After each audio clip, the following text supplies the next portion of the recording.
Remember when YouTube comments were kind of garbage? It's been a hot minute. They aren't terrible these days. In fact, I've gotten some really cool ones that have corrected me or changed my mind. This is basically just a video of bonus facts from my excellent viewers. So prepare yourself for errata of 2024, because there's nothing more erotic than updating your understanding of the world based on new information.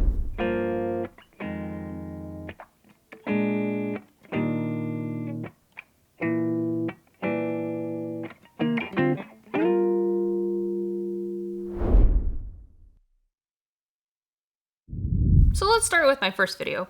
I made one on asymmetrical animals and how it's actually pretty rare. We'll start with the things I got wrong. So to discuss asymmetry, I first describe symmetry. How things can be bilaterally symmetric around a plane or radially symmetric around a spoke. And then I gave an example of coral as being asymmetric, but this person pointed out, which was a great point, that coral is actually made of tons of tiny little polyps, and those polyps themselves are actually symmetrical. They did say sponges, and sponges are actually a single organism, so they are actually both symmetrical and asymmetrical depending on the variety. So still talking about symmetry, I was trying to make an argument for symmetry being selected for in terms of aerodynamics by saying that airplanes and cars tend to be symmetrical. I got several comments that pointed out that airplanes are actually at least slightly asymmetrical to eliminate natural frequencies that might tear the plane apart. So that's a pretty good reason. And then they also made the great point that helicopters are pretty obviously asymmetrical, which I apparently forgot about. So in most helicopters, the tail actually has that secondary rotor, which is clearly asymmetrical. But there is actually a symmetrical one integrated in the tail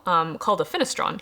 And they look really cool. I don't think I've ever seen one of these. So apparently another way to counter the inherent asymmetry of the top propeller spinning in a single direction is to leverage the Coanda effect. So the Coanda effect is the tendency of a jet fluid to stay attached to a surface of any form.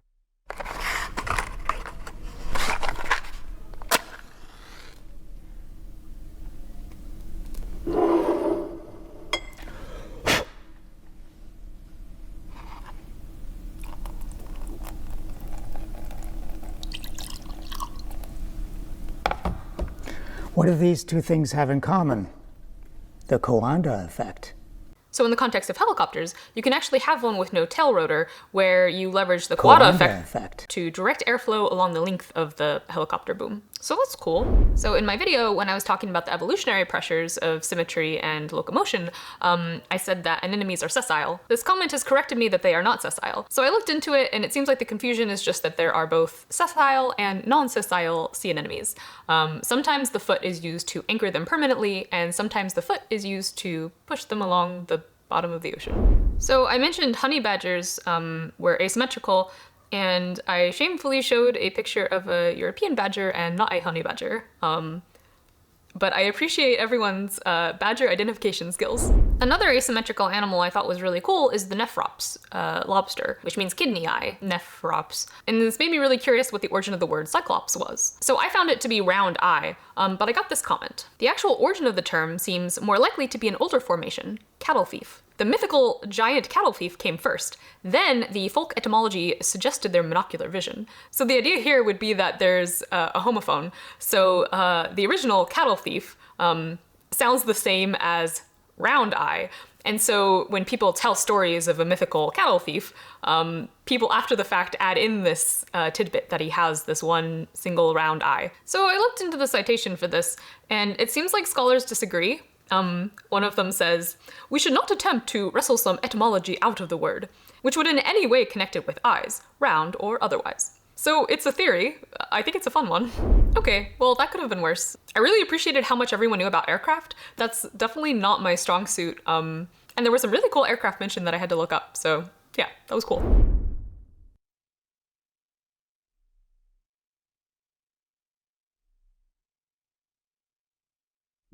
So I talked about all my favorite smell facts in this video, and I definitely learned some interesting things from the comments. So in my video, I was talking about how police dogs can overdose on fentanyl because they sniff it. So I got this comment that says you can't get high from the smell of fentanyl. And I put myself on several watch lists from my search history trying to figure this out. But what I did find is that according to the CDC, you can overdose on fentanyl if you try to snort it like cocaine. And you can also definitely be exposed if the drug has been aerosolized. Fentanyl has potentially high bioavailability, so 12 to 100%, by inhalation. And I had heard about this, but it's also mentioned here that it's highly suspected that a weaponized aerosol containing drugs similar to fentanyl were used to subdue the hostage takers of the Moscow theater in 2002. So the idea is that the Russian government basically released aerosolized fentanyl with the idea of subduing the hostage takers and the hostages, but unfortunately 125 people died, including both the hostage takers and the hostages as a result. So yes, fentanyl does seem to be bioavailable through inhalation.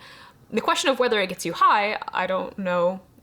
It can definitely kill you. But then it gets more interesting because the second comment here is about propaganda. And propaganda being cop propaganda, in case you hadn't heard of the term. So in 2021, a San Diego county sheriff released a dramatic video allegedly depicting a deputy overdosing on fentanyl following an incidental exposure during an investigation in the field.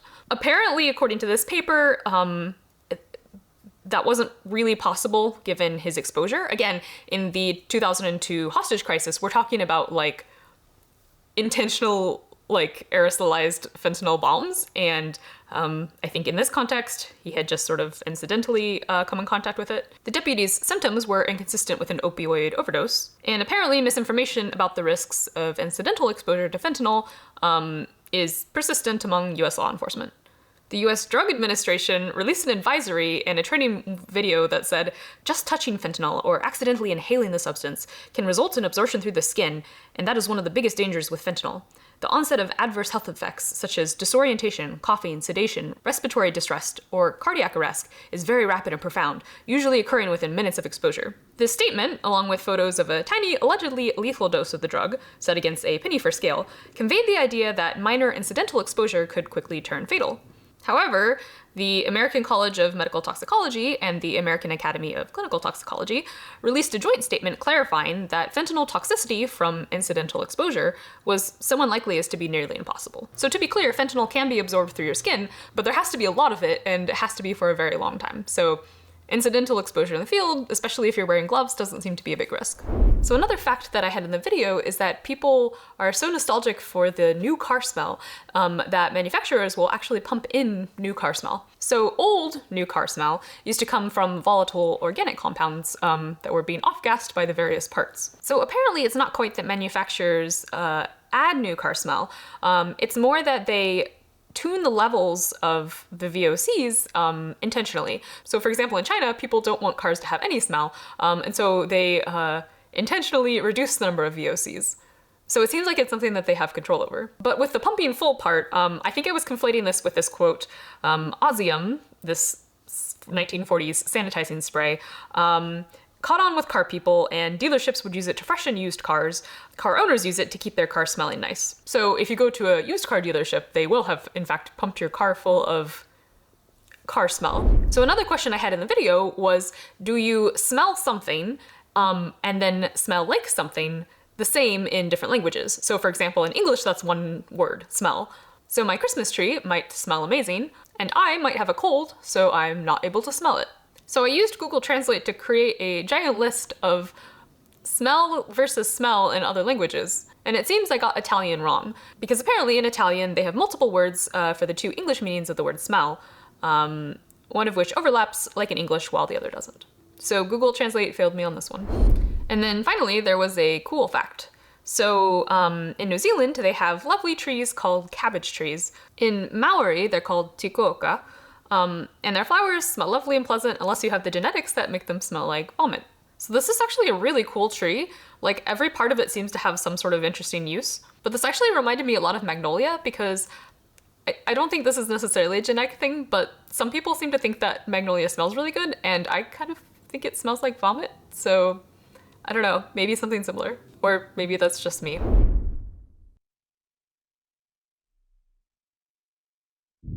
So I did a video on how our brains represent memories, and luckily, I think no errata for this one, but I did learn some really cool things. So this commenter brought up how there are some weird edge cases of memory where, for example, there are some people who seem to be able to remember like every minute of their life. So I looked this up and it's called hyperthymesia, or highly superior autobiographical memory. So it's a condition that leads people to be able to remember an abnormally large number of their life experiences in vivid detail. So there was a neuroscientist from Stanford who developed a free online test, and participants would give their birth year and then were challenged to match dates to 60 famous events that happened between the time when they were 5 years old to the present day.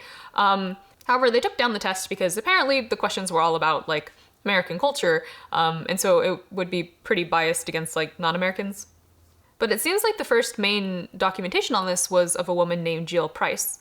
So there was an MRI conducted that provides a plausible argument as to the neurological foundation of her superior memory. So both her temporal lobe and caudate nucleus were found to be enlarged, but there's really only been a handful of people who have been conclusively shown to have it.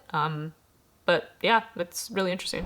So then in my video, I was talking about how we're forced to sort of compress the information in order to be able to store it. And so I was talking about sonographs, which actually show that most sounds actually have multiple frequencies.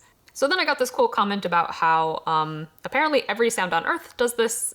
It's called overtones, and you can calculate the overtones of any digitized sound using the Fourier transforms. And that's apparently what the spectrogram is doing. So when you're recording something with a microphone, the microphone is sort of measuring the air pressure as sort of the sound waves hit it. And so since there's only one air pressure sensor, and in theory lots of different sound waves, it's going to basically move very chaotically in a combination of these different waveforms. So what you end up with is a single very complex waveform. But what you can do is use Fourier transforms to mathematically decompose this single waveform into all of its sort of composites. And that's what you're actually seeing when you look at the sonograph. So then you can imagine that most speakers vibrate similarly in a very complex way to try to give you that complex waveform, right? What this person's talking about is you could actually play each of those sine waves separately in order to create the original sound, and that's called the additive resynthesis. So that's pretty cool.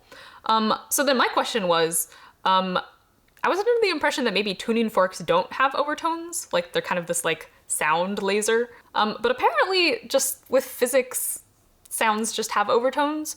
So it seems like the tuning forks do have harmonics, and they're pretty weird, but apparently the overtones die off quickly and they leave you with the near perfect sine wave. So then my question was like, why do they die off quickly compared to other overtones? So I was sort of trying to figure out why. So I was looking at the page for tuning forks, and I wasn't really able to answer my question. But in the meantime, I realized that there's a connection between tuning forks and the piezoelectric quartz crystals that they use in timekeeping devices, which I didn't realize.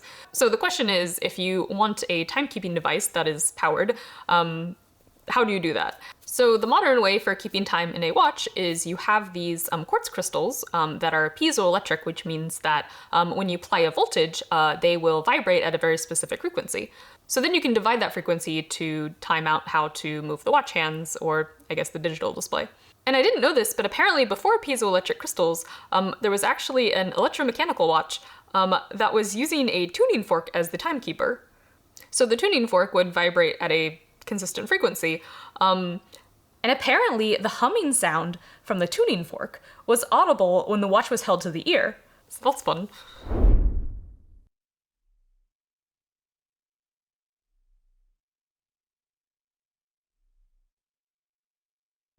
So my next video was about how to argue with someone while trying to sort of use the same basis of ideas from which they are arguing. So if we're not starting from the same place with our argument, then we're going to sort of be arguing past each other.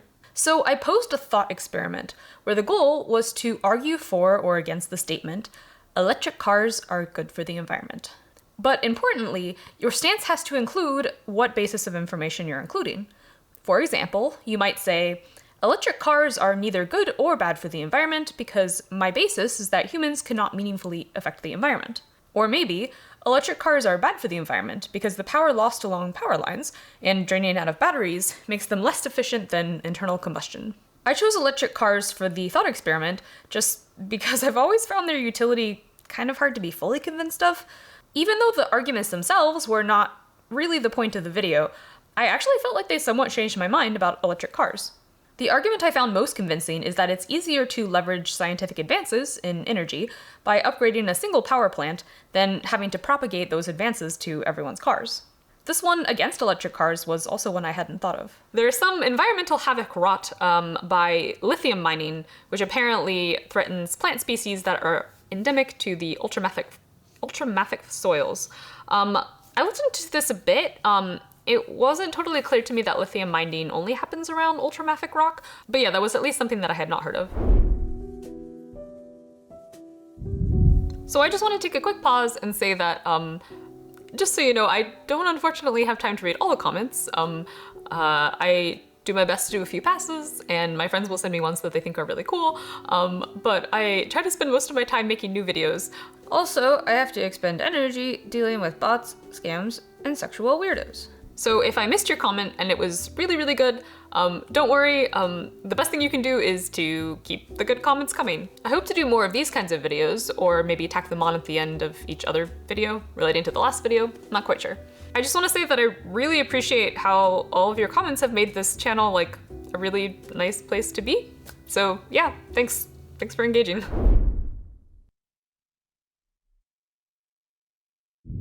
Okay, so I did a video on why AI is taking off now, and I got some interesting comments.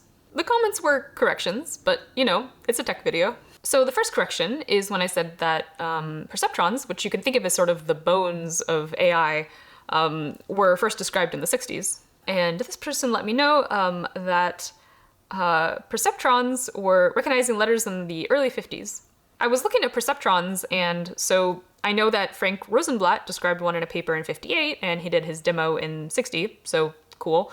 But yeah, I'm still not entirely sure what this person's referring to. So then I talked about how another reason why AI is taking off is because of custom hardware that we have now that's specifically built to do large language model internal computations. And this person makes the point that these dedicated neural network processors, these custom hardware, are nice, but they wouldn't underestimate the absolute piles of GPU farms suddenly surplused by Bitcoin and NFT crashes, bankrupting miners.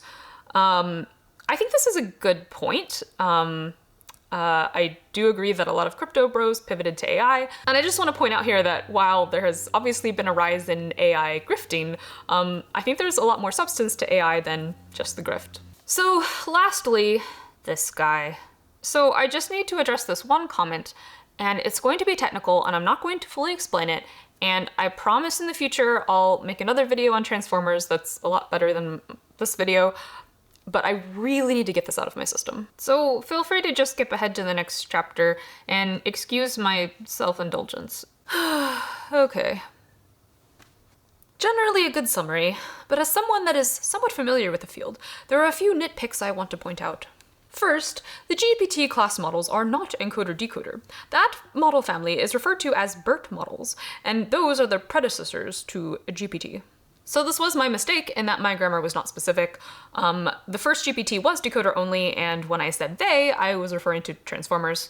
It is true that transformers can have just an encoder or just a decoder, or both, but then they start being less right. All the current LLMs are using a decoder-only architecture, so just to stop there, multimodal models all have encoders for each of their modalities. So in my example in the video, the digital fingerprints of concepts, also known as embeddings, can allow text, images, audios, and these all are going to correspond to the same fingerprint. This is how we get multimodal models that can convert text into images, etc. Each one of those modalities is going to have its own encoder. So I know he's saying LLMs here, which stands for large language model, but at this point, everything's kind of pivoted to multimodality anyway, so I'm going to assume, based on context later in the comment, that they're referring to GPT-4, Gemini, etc. The descriptions of how these models learn concepts as fingerprints, which are stored in embeddings, is only partially true. Most of the concept forming and storing doesn't actually happen in the embeddings, but in the model weights themselves. So I think the confusion here is we're talking about two different classes of embeddings. So embeddings can refer to much simpler encodings of information. So for example, you can have a lookup table where words that are semantically close will be close in the embedding space. So for example, dog and wolf will be close, and they will be very far from taco. You can actually do fun additions and subtractions over word embeddings. For example, The vector Russia plus the vector river is close to the vector Volga River, and the vector Germany plus capital is close to the vector Berlin. So that's fun.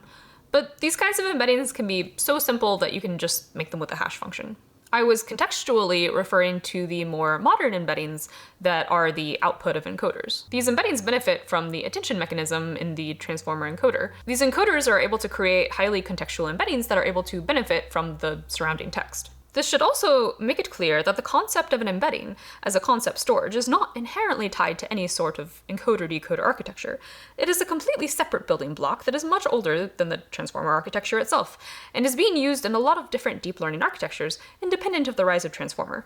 Right, so again, two different classes of the same concept, embeddings, where embeddings are just a representation of data, but they are different things. Like, I'm sorry they're both called embeddings, but contextually I'm definitely talking about the embeddings that an encoder is going to produce. But I didn't name them, and I can see why that would be confusing. I am harping on this point because the explanation in the video seems so simple and reasonable, but misrepresents what's going on in a way that was very painful for me to watch. I mean, this comment was painful for me to read, so at least we're even. Also, while the idea that models generate many competitions? And I don't know what that is, and a selection process chooses a well-fitting one, was explored broadly for quite some time, that is not actually how any of the big models have worked. You truly only get a single completion, which is inherently seeded with randomness, because so far it turns out the cost-benefit trade-off of approaches like tree of thought is ultimately very poor. The only really large model that might be doing something different is OpenAI's O1 family. So the diffusion model family, contextually referred to from seeding, are computationally expensive due to all of the denoising. But they all give you at least 4 examples for each prompt, so the odds that even more are generated and scored doesn't seem that unlikely. But those are diffusion models. GPT-4, Gemini, Claude are all autoregressive. And we know methods like beam search are feasible in autoregressive models, so yep. Competence disclaimer. I wouldn't call myself an expert in the field, but I have dedicated a lot of time into following the scientific process around modern deep learning, and am competent enough to mostly understand the majority of papers being released surrounding it, in which I am actively reading. Maybe put that at the top next time. I don't think this video was incredibly well done, but I do wish I got comments from real experts who could maybe give me ideas on better analogies, or maybe just fix things I actually did get wrong. But anyways, got it out of my system.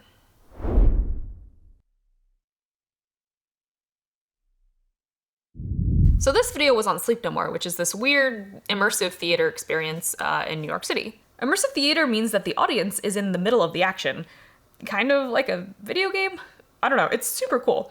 So I did a game design style analysis of what makes it work so well. So I actually got to go back to Sleep No More for my second and last time before it closed, and I'm pretty sure that the rumor that I spread was false about secret residents hidden amongst visitors in the Mandalay bar. I stared an uncomfortably long time at everyone in the bar, and I'm pretty sure that they were all just like people with their groups. So yeah, I don't think they're secret residents.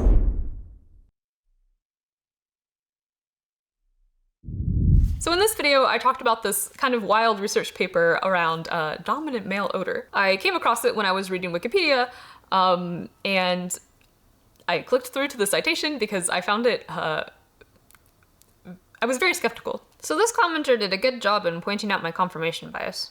There are so many scientific papers to pick on. Why this one in particular? Looks like you're not comfortable with the result. For what it's worth, when I was reading this on Wikipedia, I was much more suspicious of the methodology than the premise. Like, I don't know, maybe there is some way to measure dominance, and maybe there is some way to smell it. Like, I don't know, humans have very, very small parts of their brain dedicated to smell, but like, I don't know, pheromones are a thing. And we're evolved from mammals who have all sorts of weird smell things. Like, I don't know, what I was very suspicious of was that this, paper was going to do a reasonable way of measuring dominance. So I guess that part played out how I expected. So one issue I was having with this paper was the fact that they did something called multi-hypothesis testing. So the issue is that basically when you register an experiment, you specifically want to state what hypothesis you want to test. You run the experiment, and then you do some statistics to figure out if you found a statistically significant effect. Basically, what you don't want to do is run an experiment, get your data, and then just slice it by every possible variable until you eventually find one that has some statistical significance. However, importantly, this statistical significance is spurious in that if you run the experiment again, it won't appear again because it's not real. So this commenter makes an interesting point, which is that there's something called the Bonferroni correction, which you can actually use to do multi-hypothesis testing.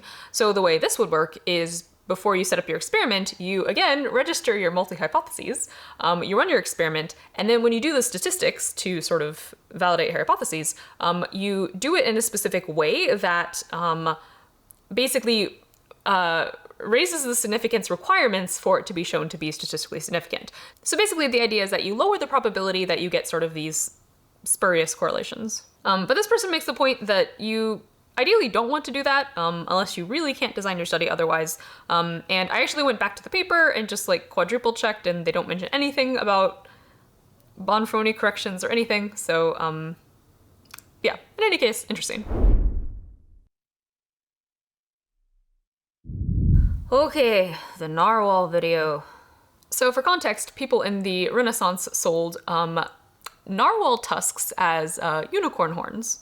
And they were made into goblets, and the idea was that if you drank from a goblet made out of a unicorn horn, the goblet would steam in the presence of poison and prevent you from being poisoned. So I saw this comment which says, "We have a letter from the Renaissance that basically says, hey, the horn you sent me does not work. Please send me a real one as soon as possible." So I wanted to find this because that sounds pretty great. So I did some digging, and the first thing I found was this page. And I wasn't totally sold by this as a source, but it did give me more information, which is that the letter was written from Monsieur Bellin in October 1631 to Guy Patin, the Parisian physician. So then I searched for them, because I wanted a better source, and I found the actual letters of Guy Patin. So then I searched for licorne, or the French for unicorn, and I found this section. And I don't speak French, but it seems like he's ordering one here. So I realized that the original source actually says 1631, but I didn't find any letters from then. So this is a mystery. I really wanted to find the original quote. Not that I would understand it because I don't speak French, but I seem to have been thwarted. So if you know a good source for this, let me know. I also got this comment from someone that says that they heard in a presentation by a scientist working with the Environment and Climate Change Canada department, someone who apparently works with polar bears and has worked with marine mammal stock measurements, that supposedly when the only male in a pod dies, the female will grow a tusk. So this would be really cool. This would be some sort of protogynous pseudo-hermaphroditism, which is actually really interesting because usually, like actually in my example of clownfish in the asymmetry video, so in the context of clownfish, there are several males and a female, and so if the female dies, the dominant male will actually become the female, and they'll all sort of move up in the hierarchy. And so that's definitely a thing, but growing a horn isn't going to actually result in a full gender change. I have a lot of questions. Unfortunately, the commenter doesn't know the source, so I actually just emailed the ECCC, and maybe they'll get back to me, so fingers crossed. So in this video, I talk about the pig butchering scam, where basically people will create this sort of long and drawn out relationship with somebody, and then use that relationship to scam them. So in my video, I talk about how AI is going to make this a lot worse because you can actually train the model to get better at fooling people with reinforcement learning, which can basically be trained on anyone who ever interacts with the scam. So I got this comment. AI learning models are not rewarded for good responses. We should be worried about ascribing human or animal behaviors to what we currently call AI because they are not intelligent, they do not have thoughts, they do not have feelings, they do not want anything. They cannot be rewarded or punished. So I agree with this sentiment, but I think what I'm referring to here is more reward in a more technical context. And to be fair, I think that there are actually valid parallels between sort of these explore, exploit aspects of evolution. Both brains and bots are going to take in information from their environment and learn. And this learning, at least in brains, is going to be controlled by the mesocortical limbic circuit. So like we have this reward system that's a collection of brain structures, neural pathways, and it's responsible for reward-related cognition, right? And so there's this idea of exploration-exploitation dilemma, which is sort of this concept in decision-making that's going to show up in a lot of different domains. So basically, explore-exploit is sort of this idea that maybe if you have something that really works, like for example, you're an animal and you have this water well, you, in theory, might want to exploit it, like you always go to this water well. However, that's not necessarily like evolutionarily advantageous, because if something happens to that water well, you now don't have any water. And so there's this idea that maybe you want to explore your environment and find sort of more places that might also give you water. This is reflected in the reinforcement learning that AI models do as well. For example, the TikTok algorithm might decide that you really like hedgehogs, and so they could just exploit that by showing you hedgehogs over and over and over again, right? But it's probably more in their advantage to slip in some other types of content, because once you get bored of hedgehogs, they want to be able to quickly pivot to exploiting sort of the next thing you're interested in. So while I agree it's not a good idea to personify AI, I think it's also a mistake to reject paradigms that can help us understand it better.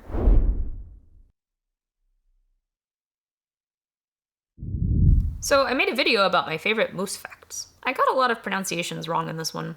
One from a comment that I, for some reason, can't find anymore is that I mispronounced the name of this fantastic moose.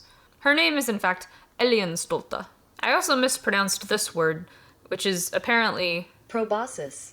Proboscis. I thought it was proboscis. I'm pretty sure I've said that my whole life. Oh well. And finally, it seems I have not nailed the pronunciation of my new moose skull friend. Apparently, it's more like Yako. So then, at another point, I was talking about how there are domesticated moose. This was a very good point that what I meant was in fact tamed. Domestication is when an animal's genes have actually been modified. Taming is just training of a wild animal. So despite there being a source about King Carroll XI establishing a moose cavalry, apparently the first source mentioning this is 200 years after he died, so it seems to be likely a myth. Reading the comment though, I'm not sure if the myth is that he tried or that he succeeded, because I was just under the impression that he perhaps tried. So then I saw this comment and it totally sidetracked me. Astronomer Tycho Brahe had a pet moose that was fed alcohol. So I had to look this up, if only because I really like saying the name Tycho Brahe. So first I went to Wikipedia and I controlled F for moose and I didn't see anything, and this was very exciting because I thought perhaps if I could find the original source, I might have the opportunity to add it to Wikipedia. So first I went here and was not pleased with this source, but I decided to use it to find a better source. This brought me to Mental Floss, which, okay. So then I started trying to find the original work of Pierre Gassendi? And then at this point, it started to occur to me that because they were European, they would probably be calling moose elk. And then that made it occur to me that perhaps I had just completely missed it on Wikipedia because I had searched for moose and not elk. So then I went back to Wikipedia and realized that yes, it was there. They were just called elk and not moose. So yes, Tycho Brahe did in fact have a moose that he got so drunk that it fell down the stairs and died. I also got a really good comment that recommended I read Gary Paulson's Guts, a short memoir of near-death experiences, and there's an entire chapter on moose. Moose attacks.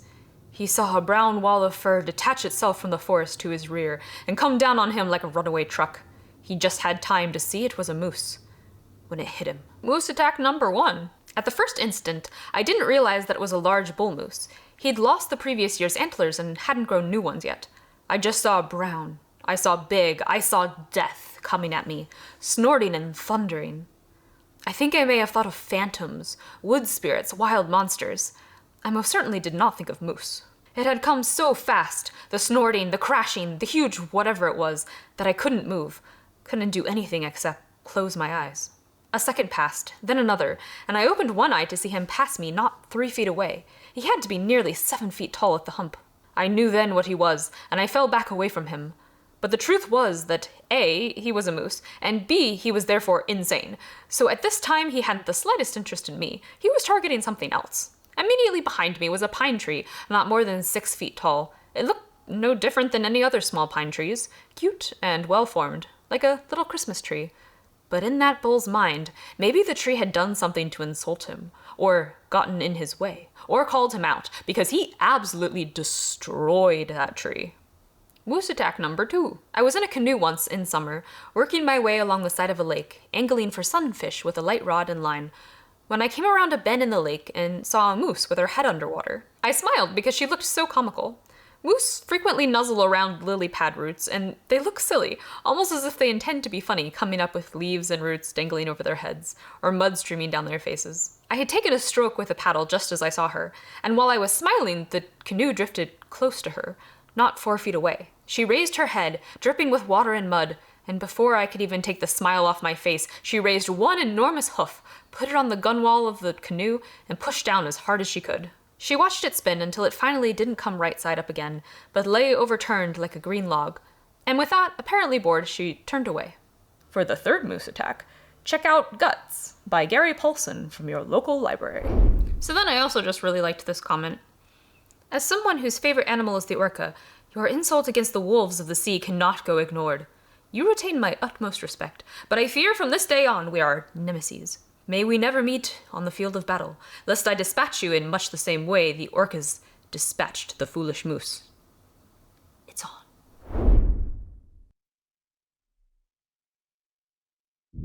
So I did a video on this cool historical witch who practiced gastromancy. The idea is that historically, people thought the sounds that the stomach makes were the souls of the dead. And so there were people who were gastromancers who would commune with the dead and interpret what they had to say. So then I got this really great comment about this YouTube lecture where they talked about this grave of this Norse sorceress and how they found possibly the remains of cremation in her stomach. So there might have been some kind of ritual where the sorceress consumed the remains of cremation, which is pretty wild. So then in this comment, I learned that herspices were actually a real thing. And by real, I mean there were people that inspected the entrails of sacrificed animals, especially the livers of sacrificed sheep and poultry, as a form of divination. And this knowledge gave me an overwhelming desire to go replay Pathologic. So then I had another mispronunciation. It's Hecate. I haven't actually seen anything by Percy Jackson for what it's worth. Also, I'm pretty sure in Macbeth they do actually pronounce it Hecate, so... Now witchcraft celebrates pale Hecate's offerings. So then finally, at one point in my video, I talk about these 2 different verses from the Bible that seem to conflict. So one of them says that King Saul consults the Lord and the Lord doesn't answer him. And then later, there's another verse that says that because he did not consult the Lord, he got in trouble. And so to me, that seems like a contradiction because on the one hand, it's saying that he consulted the Lord, and on the other, it's saying he didn't. However, I got a lot of comments that were telling me that it's not a contradiction, and I read them multiple times and I still don't totally understand. So it seems like it could be potentially a translation issue. It seems like it could also potentially be something in the greater context. I really did try to understand what I was missing, but I'm not sure I totally did. So to be charitable to what I don't fully understand, I will add an asterisk disputed on this one. So I did an informal video on this movie I really liked called Conclave, and I am so sorry. I am so sorry. I did not know it was Raph. I spent the entire video calling him Ralph, because that's what I thought his name was, but no, it's Raph. And for the record, I really like him. I think he's a really good actor. I think one of my favorite things is that he's the Pharaoh in Prince of Egypt. So he gets to sing in the plague songs, so that's really cool. I think he's a good singer. I know that's not what he's known for. I don't know, I feel really bad. It's like you spend your life really looking up to someone and realize you've been saying their name wrong this whole time. Like, imagine that if it was like Patrick Stewart, but I thought it was actually like Patrick Stewart, and everyone knew that, and I didn't, and I feel bad. Anyways. It's Raph. Okay, another mispronunciation. In my head, actually this isn't so much a mispronunciation as it is just incorrect. So if you're talking about the Pope and you want to describe something, the adjective is papal. However, if you're referring to the office of the Pope, that's the papacy. Not the papalcy, the papacy. There's no L. So I messed that up through the whole video. Favorite things that I have learned from a comment. So this comment, I think that bonkers last-minute twist is an oblique reference to the medieval legend of Pope Joan. Pope Joan was allegedly a 19th century woman who disguised herself as a man and was so learned that she rose to the top of the church hierarchy, but had her secret betrayed when she gave birth in the middle of a ceremony. There was a whole bunch of secondary lore attached to the story, including that the Vatican had covered up the events, and required all subsequent popes to sit on a chair with a hole in it and have their testicles checked to prove that they were male, before they were allowed to don the tiara. There's absolutely no evidence for any of this, but it was widely regarded as historical fact for hundreds of years. So of course I had to look into this. So it does unfortunately seem like Pope Joan was in fact fictional, which who could have guessed, given the fact that her sex was revealed when she gave birth in the middle of a procession. So yeah, however, there are versions of a legend that subsequent popes were subjected to an examination whereby, having sat on a so-called sedia stercoraria containing a hole, a cardinal had to reach up and establish that the new pope had testicles before announcing, "Duos habitet et bene pudentes." He has two, and they dangle nicely. So I clicked through to the source on that, and I mean, they do have a fun little chair. I feel like my bringing this up is just going to lead to another errata video. However, I found this very funny. So then, not to spoil the film, but a bomb goes off, and I said that I was pretty sure that it just kind of came out of nowhere, but multiple people made me aware that in fact it was foreshadowed. I just missed it. I also saw this comment, which I thought was funny, if only because I also thought this. When Pope Francis was elected, I was 14, and at my Catholic school, I was very briefly and badly explained the election process. So for the longest time, I believed that all the cardinals would vote in secret and set the fire, and if a pope had been elected, God would make the smoke white. I was elated we had witnessed such a miracle. I also thought that God was the one who dictated the color of the smoke, for what it's worth. So I made a video about how I fixed my lactose intolerance by chugging lactose. When I was getting dressed for the video, I was like, oh, I should wear something on theme, and milk is white, so I'm going to wear a white shirt. But oh, this looks kind of boring, so what if I take my robe waist tie and I tie it around my neck like a fun little bow, and then I'll have some contrast. So that was my thinking, and then everyone, and by everyone I mean everyone on Twitter, and some people on YouTube, were really sure that this was a Colonel Sanders cosplay. My favorite comment, which I can't find anymore, was someone saying that I was Colonel Sandra. So at one point in the video, I say that lactose is a complex sugar, and what I meant by that was not the actual meaning of complex sugar, like that's like an actual thing. Complex sugars have hundreds or thousands of residues. I said it was complex colloquially, but that was definitely a mistake and misleading.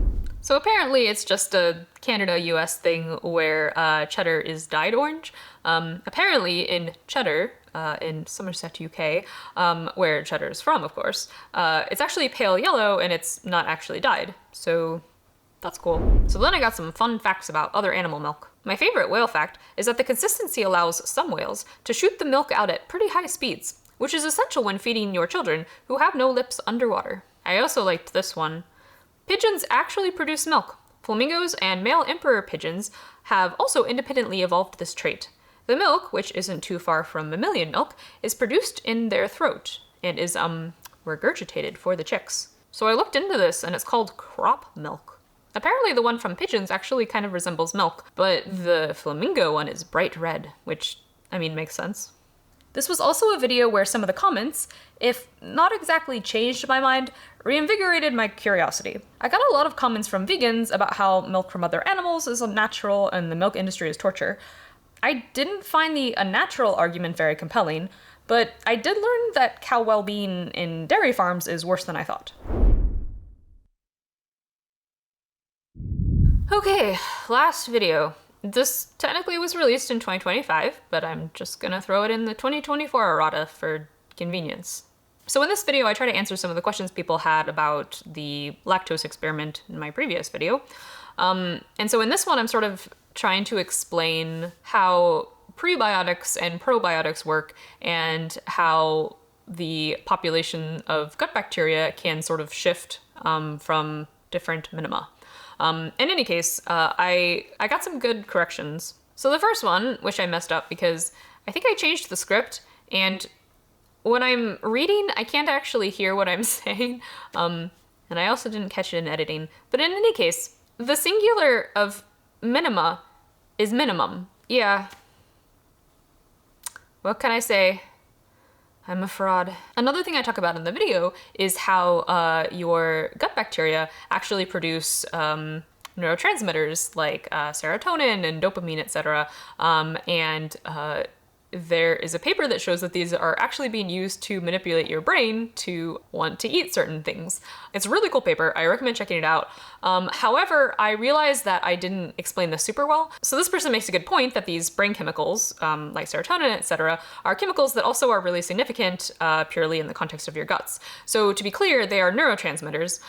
However, the weird thing about neurotransmitters is that they're kind of used all over your body. Like, your body has all of these different processes in all its different parts that sort of require these like keys to unlock. So like in this person's example, serotonin is produced by the neuroendocrine cells in your gut and controls how fast your intestines push food down the tubes. So these like keys are used to sort of regulate these different systems. But the really weird thing is that there's actually very few keys. Like, there are very few unique neurotransmitters. So for example, serotonin might be doing something in your brain, but then it also might be doing something like completely different in your gut. And so one product of this is that really weird things can happen when, for example, you create too many neurotransmitters in one place and they move somewhere else. So for example, maybe you are mentally really, really stressed about something, and so you create a lot of stress neurotransmitters, and then they move down to your gut and potentially give you symptoms elsewhere. I'll link this in the description, but if you're interested in learning more about neurotransmitters, there's this really cool podcast. And its goal is to be simple enough to be understood, even if you're not like a neuroscientist. So yeah, highly recommend. So to this person's point, yes, I should have made it more clear that there's actually good reason for your gut bacteria to be producing these different neurotransmitters. However, the paper that I linked, which I'll also link again in the description, does indicate that they are intentionally producing neurotransmitters in order to influence your brain. So it's not just to influence your gut. And then I found this comment kind of cool. So basically, this person's having trouble with their cat who has a food allergy, or at least they thought they had a food allergy. But then after taking them to multiple vets, they found out that it might not actually be the cat's food directly, but actually a byproduct that his microbes are fermenting into an otherwise indigestible ingredient. So that was a new one. That's definitely interesting because if you think about it, like allergy tests are potentially going to be like a skin test or something. You're not necessarily going to be doing skin tests for weird gut bacteria produced byproducts. I really don't know much about that, but I thought that that was a really interesting point. Yeah, interesting. Alas, we come to the end of 2024's errata. I learned a lot. I hope you learned a lot. I'm going to go back into each of my videos and add the errata to the descriptions, should people come across it in the future. So yeah, I've really enjoyed the community and comments around my videos. I thought it would be fun to be able to sort of interact with fans more informally, so I'm gonna make a Patreon. I'm also hoping to fund hiring an editor because it is absolutely my bottleneck. I currently have like 8 scripts fully written, 3 recorded, and like a list of over 100 video topics I really want to make, but I'm so absurdly slow at editing, it really limits my ability to make things. I'm not good at it, and I don't feel like it's my creative strong suit. So I want to pay someone else who presumably actually enjoys it. So yeah, Patreon. So the plan is that I'll be posting a monthly informal vlog that'll just be something random I read or something too dumb to put on YouTube. And then after each video I release on YouTube, I'll make a post for like a community discussion. Also, in my burnout video, I want to sort of help incentivize people to donate as a form of activism. So one of my tiers, if you're interested, will basically be fully donated to GiveWell, or potentially another charity at some point, but I'll let you know if I change it. But yeah, if that sounds like your kind of thing, see the link in my description. In any case, I'm really looking forward to making more videos in 2025, where my New Year's resolution is to pronounce everything perfectly.